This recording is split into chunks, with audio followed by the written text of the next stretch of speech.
নমস্কার বন্ধুরা, আমি আজকে আলোচনা করব যুব সাথী প্রকল্প এবং লক্ষ্মীর ভান্ডার প্রকল্পে আপনার কি টাকা পাওয়ার সম্ভাবনা রয়েছে যারা এখনো পর্যন্ত টাকা পাননি। কারণ অলরেডি পশ্চিমবঙ্গে ইলেকশন ডিক্লেয়ার হয়ে গেছে। আপনারা জানেন পশ্চিমবঙ্গে দু দফায় ভোট হবে। সেটা হলো গিয়ে 23শে এপ্রিল এবং 29শে এপ্রিল। এই দুই দফা ইলেকশনের জন্য অলরেডি কিন্তু নোটিফিকেশন জারি হয়ে যাবে আগামীকাল। আর আজকে কিন্তু অলরেডি ডিক্লেয়ার হয়ে গিয়েছে ইলেকশন কমিশনের তরফ থেকে। এবার যেটা হয়, যখনই ইলেকশন ডিক্লেয়ার হয়ে যায় তখন কিন্তু মডেল কোড অফ কন্ডাক্ট শুরু হয়ে যায়। অর্থাৎ কি কি করা যাবে কি কি করা যাবে না এই সংক্রান্ত বিষয়ে কিন্তু যাবতীয় গাইডলাইন থাকে। আপনাদের জানিয়ে রাখি, যেসব স্কিম অলরেডি অনগোয়িং আছে এবং অনেক আগেই ওয়ার্ক অর্ডার দেওয়া হয়েছে বা শুরু হয়ে গেছে, সেসব কাজ কিন্তু অনগোয়িং চলতে পারে, নতুন করে কিন্তু কোনো কাজ করা যাবে না। এবার অনেকেই লক্ষ্মীর ভান্ডার এবং যুবসাথী নিয়ে টেনশনে আছেন। যারা লক্ষ্মীর ভান্ডারের টাকা এখনো পাননি, হয়তো কোনো অ্যাকাউন্ট ভুল বা অন্য মোবাইল নাম্বার গন্ডগোল বা অন্য কিছু প্রবলেমের জন্য তারা কিন্তু লক্ষ্মীর ভান্ডারের টাকা পেতে পারেন। শুধুমাত্র আপনারা, আমি যে স্ক্রিনে দেখাচ্ছি, আপনারা শুধুমাত্র স্ট্যাটাস যেটা আছে সেটা চেক করে নেবেন যে আপনার কি দেখাচ্ছে। যদি স্ট্যাটাসে দেখেন যে সমস্ত কিছু ঠিকঠাক আছে কিন্তু টাকা পাননি, তাহলে পরে চান্স রয়েছে আপনার টাকা পাওয়ার। কারণ যদি আপনার ভেরিফাই এবং অ্যাপ্রুভাল হয়ে গিয়ে থাকে লক্ষ্মীর ভান্ডারে, তাহলে পরে কিন্তু টাকা আপনার ক্রেডিট হয়ে যাবে। কারণ সেই টাকা কিন্তু তারা ডিবিটির মাধ্যমে ছাড়তে পারবে আপনার অ্যাকাউন্টে।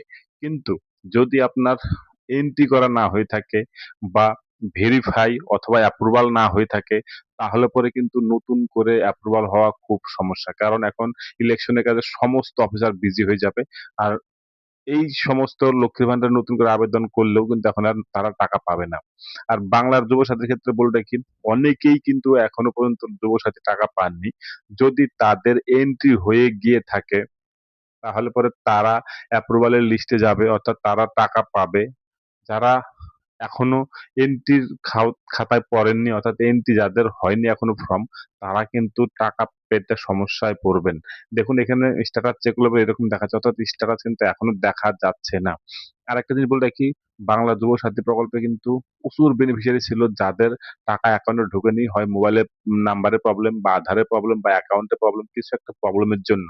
এবার ডাইরেক্ট মেসেজও এসেছে আপনার মোবাইলে যে আপনার ট্রানজাকশন ফেল হলো, বা এরকম অনেকের ক্ষেত্রে দেখা যাচ্ছে যে মেসেজ আসছে কিন্তু টাকা ঢোকেনি। সুতরাং আপনাকে আরেকটা জিনিস বলে রাখি, যে দেখুন এটা আমি ওয়েবসাইটে দেখাচ্ছি, সেটা হলো ডাটা এন্ট্রি করার জন্য যুবসাথীর।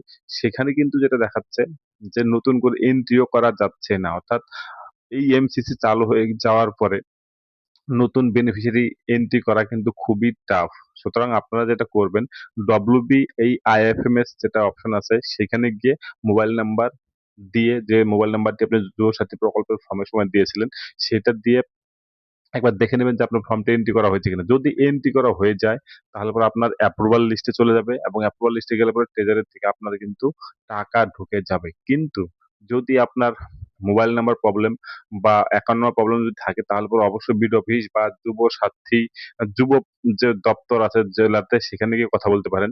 কিন্তু এখন সমস্ত অফিসাররা কিন্তু ইলেকশনের কাজে ব্যস্ত হয়ে পড়বেন। সুতরাং এই সপ্তাহের মধ্যে যোগাযোগ করে নিন যদি টাকা ঢুকে না থাকে। আর নতুন করে কিন্তু এন্ট্রি এই মুমেন্ট আর হবে না। আর যদি পেন্ডিং লিস্টে থাকে তাহলে পরে কিন্তু আপনি আহ, এই টাকা এখন পাবেন না, মেবি ইলেকশনের পরে পেতে পারেন। আর যদি অ্যাপ্রুভাল হয়ে যায় তাহলে পরে টাকা কিন্তু পেতে পারেন।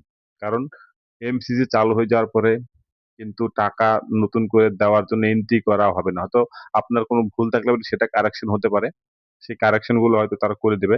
সেজন্য আপনি অবশ্যই বিডিও অফিস বা যুব দপ্তর যেটা রয়েছে জেলাতে, সেখানে গিয়ে কথা বলতে পারেন যে আপনি টাকা পাননি, কি কারণের জন্য পাননি সেটা একবার বলে দিবেন।